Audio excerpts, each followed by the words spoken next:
வழக்கமாகவே தென்மேற்கு பருவமழை காலத்தில் கடற்சீற்றம் அதிகம் இருக்கும் என்றாலும் இம்முறை கடலின் சீற்றத்தால் சென்னை பட்டினப்பாக்கம் கடற்பகுதியிலும் அதிக அளவில் பாதிப்புகள் ஏற்பட்டுள்ளன. சென்னை பட்டினப்பாக்கம் சீனிவாசபுரத்தில் ஏராளமான வீடுகள் கடல் சீற்றத்தால் இடிந்து அடித்துச் செல்லப்பட்டன. கடந்த 2 வார காலமாக கடலின் சீற்றத்தால் வீடுகளை இழந்தவர்கள் வேறு இடம் செல்ல வழியின்றி அங்கேயே தங்கியுள்ளனர். 15 நாளாவே தண்ணி வந்துட்டு இருக்கு. இங்க வீடு 2 வீடும் போயிடுச்சு. இருக்கிற வீடுங்களும் இப்ப போயிட்டு தான் இருக்கு. வரவங்க பேட்டி எடுத்துட்டு போறாங்க. எங்களுக்கு எந்த இதுவும் இல்ல, ஒரு சாப்பாடு இல்ல, ஒரு தண்ணி இல்ல, போட்டுக்க ஒரு துணிமணி கிடையாது.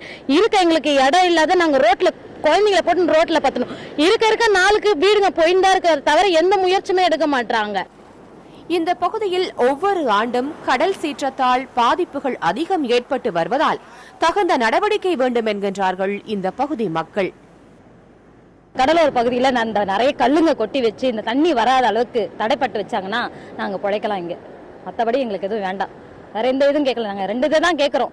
ஒண்ணு கல்லை ஒட்டி எங்களுக்கு பாதுகாப்பு கொடுங்க, இல்ல இந்த இடத்த விட்டு எங்களுக்கு வேற இடம் மாற்ற இடம் கொடுங்க.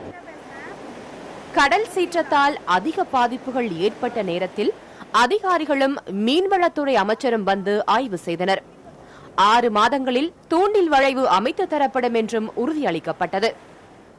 இந்த நடவடிக்கைகளை எதிர்பார்த்து மக்கள் காத்திருக்கும் நேரத்தில் தற்போது அலைகளின் சீற்றம் குறைந்துள்ளது. இந்த கடல் சீற்றம் இந்த வாரத்திற்குள் சற்று குறைந்து காணப்படும் என கடலியலாளர்கள் தெரிவித்துள்ளனர். புதிய தலைமுறைக்காக ஒளிப்பதிவாளர் ஜஸ்டினுடன் அக்ஷயா.